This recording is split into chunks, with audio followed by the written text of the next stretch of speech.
Perkenalkan, saya Titik Nurrohmah. Di sini saya akan mencoba menjelaskan tentang hasil analisis laporan keuangan yang saya lakukan. Di sini laporan keuangan yang saya analisis yaitu laporan keuangan dari PT Astra Agro Lestari Tbk pada tahun 2019. Di sini yang saya analisis yaitu tentang aset pada tahun 2019. Total aset yang dimiliki oleh Astra Agro Lestari yaitu sebesar 26.974.120.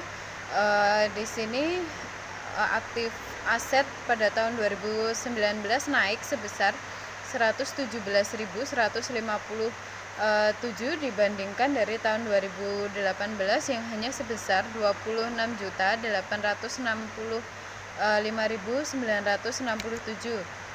Untuk yang selanjutnya, untuk pengukuran aset, di sini pengukuran aset itu menggunakan rasio likuiditas, kemudian rasio solvabilitas, rasio profitabilitas,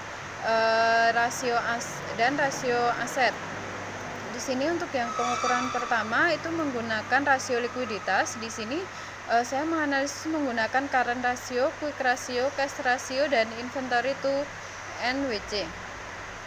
Di sini bisa dilihat current ratio pada 2019 itu sebesar 2,85. Di sini yang artinya current ratio PT AALI pada 2019 itu kurang baik karena di sini terlalu banyak dana yang berhenti dan tidak diputarkan, yang kemudian di sini berdampak merugikan perusahaan karena perusahaan itu tidak sehat. Dan di sini untuk standarnya rasio CR itu sebaiknya mendekati angka 1 atau maksimal itu 2. Kemudian untuk quick ratio AALI 2019 di sini sebesar 1,59,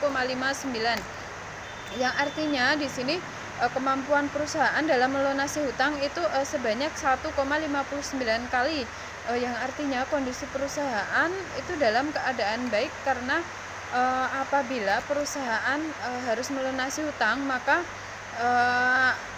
aset cukup untuk melunasi dan tidak perlu menjual persediaan.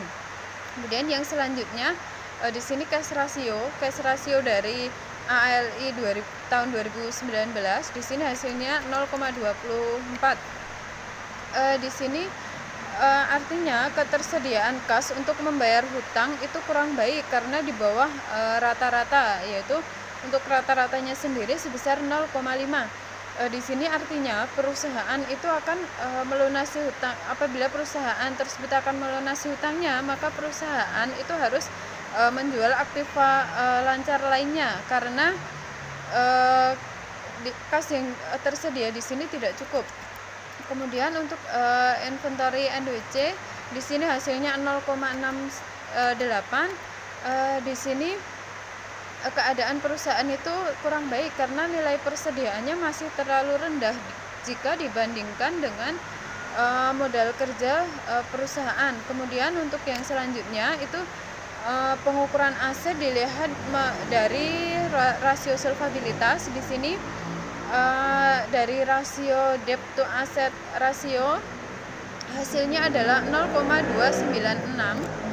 Di sini yang artinya sebanyak 0,296 pendanaan perusahaan itu masih dibiayai oleh hutang.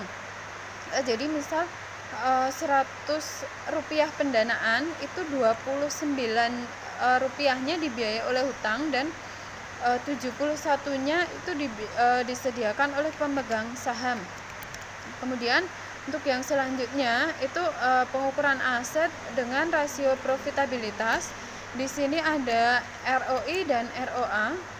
Untuk ROI hasilnya 0,009. Di sini yang artinya perusahaan dalam kondisi tidak baik karena tingkat pengembalian investasinya sangat kecil. Dan ini menunjukkan ketidakmampuan dari manajemen untuk memperoleh ROI. Ini disebabkan karena rendahnya margin laba dan karena rendahnya dari perputaran aktiva. Kemudian untuk yang rasio ROA di sini hasilnya 0,024, yang artinya perusahaan juga dalam kondisi tidak baik karena tingkat pengembalian investasinya sangat kecil, dan ini menunjukkan ketidakmampuan manajemen, disebabkan juga karena rendahnya margin. Untuk yang selanjutnya, pengukuran aset dilihat dari rasio aktiva. Di sini ada perputaran aktiva tetap dan perputaran total aktiva. Untuk perputaran aktiva tetap sendiri di sini hasilnya 1,77 kali, yang berarti setiap Rp1 aktiva itu dapat menghasilkan Rp1,77 penjualan. Namun hal ini baik, namun perputaran aktiva tetap masih di bawah rata-rata, yang artinya perusahaan belum mampu memaksimalkan kapasitas aktiva tetap yang dimiliki oleh perusahaan. Untuk yang selanjutnya, perputaran total aktiva. Di sini perputaran total aktiva hasilnya 0,647, itu yang artinya setiap Rp1 aktiva itu dapat menghasilkan 0,6047 penjualan. Di sini rasio total aktiva itu masih di bawah rata-rata, dan artinya perusahaan itu belum mampu memaksimalkan kapasitas aktiva yang mereka miliki. Dan untuk yang selanjutnya, yaitu hubungan dari CSR dan aset atau kinerja perusahaan. Di sini hubungan positif, jadi biaya dari CSR yang kecil, dan ketika perusahaan dapat memperoleh keuntungan dari CSR seperti produktivitas karyawan, jadi sehingga perusahaan memiliki keunggulan dibanding perusahaan lain. Ini menjadikan hubungan yang positif. CSR juga memiliki hubungan positif dengan pertumbuhan penjualan, bahwa return on sale. Biasanya perusahaan dengan CSR akan mempunyai rata-rata ROE atau ROA yang lebih besar dibandingkan perusahaan yang tidak melakukan CSR. Jadi perusahaan yang melakukan CSR di sini biasanya akan mempunyai rata-rata ROA yang lebih besar dibandingkan dengan perusahaan yang tidak melakukan CSR. Jadi hubungan positifnya seperti itu. Baik, sekian presentasi dari saya. Banyak kurangnya mohon maaf. Terima kasih. Assalamualaikum warahmatullahi wabarakatuh. Nama saya Asti Wulandari. Di sini saya akan mempresentasikan mengenai analisis laporan keuangan PT Unilever tahun 2019. Di sini dalam jutaan rupiah. Jadi pada tahun 2018 total aset PT Unilever ini sebesar Rp20.326.869, sedangkan pada tahun 2019 total aset PT Unilever sebesar Rp20.649.371. Hal tersebut menunjukkan adanya kenaikan total aset pada tahun 2018 menuju tahun 2019 sebesar Rp322.502. Oke, kita masuk ke analisis pengukuran aset apabila dihitung dengan menggunakan rasio likuiditas. Yang pertama adalah current ratio. Jadi current ratio tahun 2019 PT Unilever ini didapat dari aktiva lancar dibagi utang lancar, di mana aktiva lancar PT Unilever sebesar 8.530.334 dibagi total utang lancar sebesar 13.065.308 rupiah. Didapat hasil 0,653. Dari hasil 0,653 ini artinya kondisinya sedang kurang baik, karena hal tersebut menandakan bahwa perusahaan memiliki aset lancar yang lebih kecil dibandingkan dengan kewajiban lancarnya. Hal tersebut memberikan dampak yang akan merugikan perusahaan karena perusahaan tidak sehat, dan untuk rasio current ratio ini sebaiknya angkanya mendekati 1 atau maksimal di angka 2. Oke, untuk yang kedua ini apabila dihitung dengan menggunakan quick ratio. Quick ratio PT Unilever tahun 2019 itu didapat dari aktiva lancar dikurangi persediaan dibagi utang lancar, di mana di sini didapatkan hasil 0,467. hasil dari 0,67 ini artinya quick ratio perusahaan sedang kurang baik. Hal tersebut menandakan bahwa perusahaan dianggap tidak mampu menunaikan atau membayar hutang lancar dalam siklus operasional tertentu.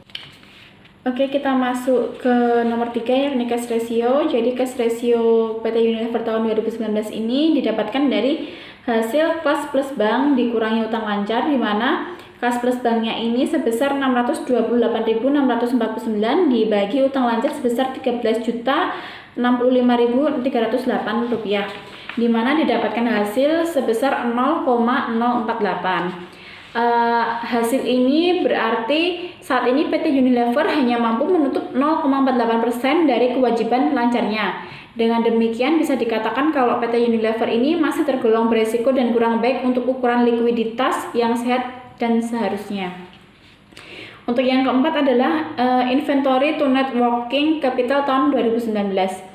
Jadi pada PT Unilever ini dihitung dengan menggunakan persediaan dibagi aktiva lancar dikurangi utang lancar, di mana persediaan dari PT Unilever sebesar 2.429.234 rupiah dibagi aktiva lancar dikurangi utang lancar didapatkan hasil min 4.534.974. Dari hasil tersebut didapatkan hasil min 0,53.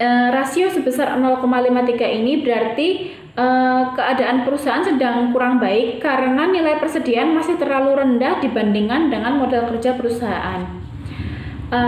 Apabila dihitung dengan menggunakan rasio solvabilitas, yang pertama adalah debt to asset ratio atau rasio utang.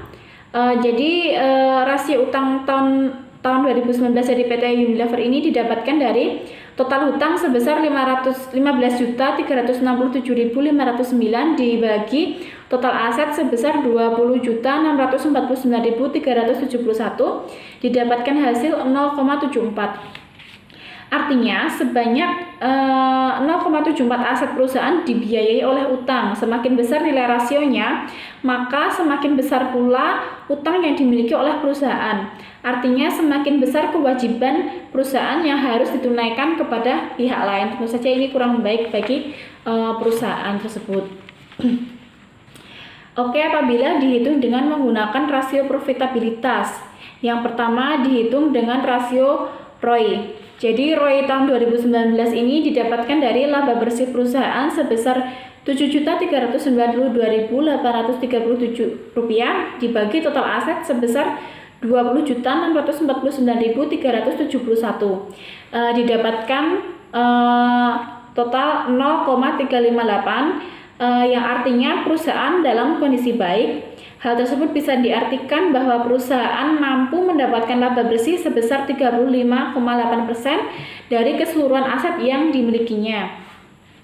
Apabila dihitung dengan menggunakan ROA, ROA 2019 ini bisa didapatkan dari total laba sebelum pajak yang sebesar 9.901.772 rupiah dibagi dengan total ekuitas sebesar 20.649.371 rupiah. Di sini didapatkan hasil 0,479. Hasil tersebut itu menunjukkan bahwa perusahaan mampu menghasilkan laba bersih yang nilainya 48% dari total asetnya. Semakin besar laba bersih yang diperoleh oleh perusahaan, maka semakin baik juga kinerja perusahaan tersebut. Oke, selanjutnya apabila dihitung dengan menggunakan rasio aktivitas, yang pertama adalah dihitung dari perputaran aktiva tetapnya atau FATO. Jadi FATO tahun 2019 ini diperoleh dari total pendapatan sebesar 42.922.563 dibagi dengan aktiva tetap sebesar 12.119.037 rupiah dan didapatkan hasil 3,542 kali.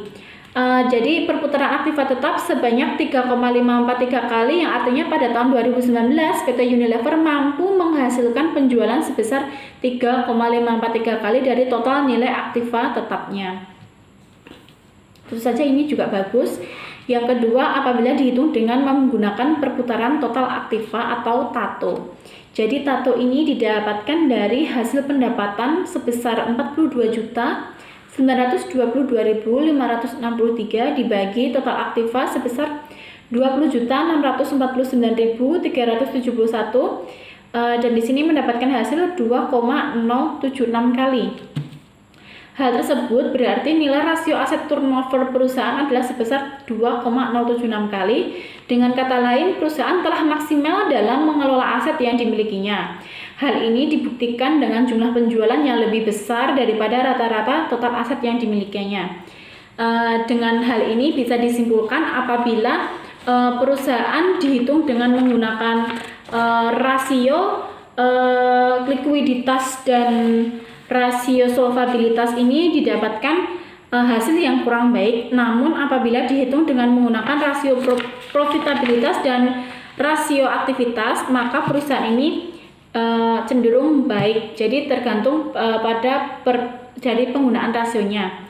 Dan hubungan CSR dan aset atau kinerja kerja perusahaan. Jadi menurut saya itu CSR memiliki dampak yang positif terhadap kinerja perusahaan terutama berpengaruh pada rasio profitabilitas. Sekian presentasi dari saya, ada kurangnya saya mohon maaf. Wassalamualaikum warahmatullahi wabarakatuh. Untuk yang selanjutnya yaitu mengenai analisis laporan keuangan. Di sini saya mengambil laporan keuangan dari PT Astra International Tbk pada tahun 2019. Pada PT Astra International Tbk sendiri telah menerapkan program tanggung jawab perusahaan atau CSR. Untuk yang pertama yaitu profil perusahaan, nama perusahaan PT Astra International Tbk, bidang usaha itu bergerak di bidang perdagangan, industri, pertambangan, pengangkutan, pertanian, dan pembangunan. Untuk tahun berdirinya sendiri itu pada tanggal 20 Februari 1957. Untuk yang kedua yaitu mengenai program tanggung jawab perusahaan atau CSR.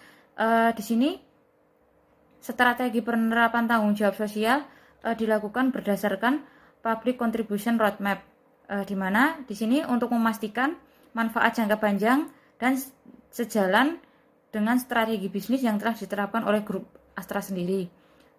Pada pelaksanakannya, Public Contribution Roadmap dilakukan melalui 4 pilar CSR, yaitu kesehatan, pendidikan, lingkungan, dan kewirausahaan.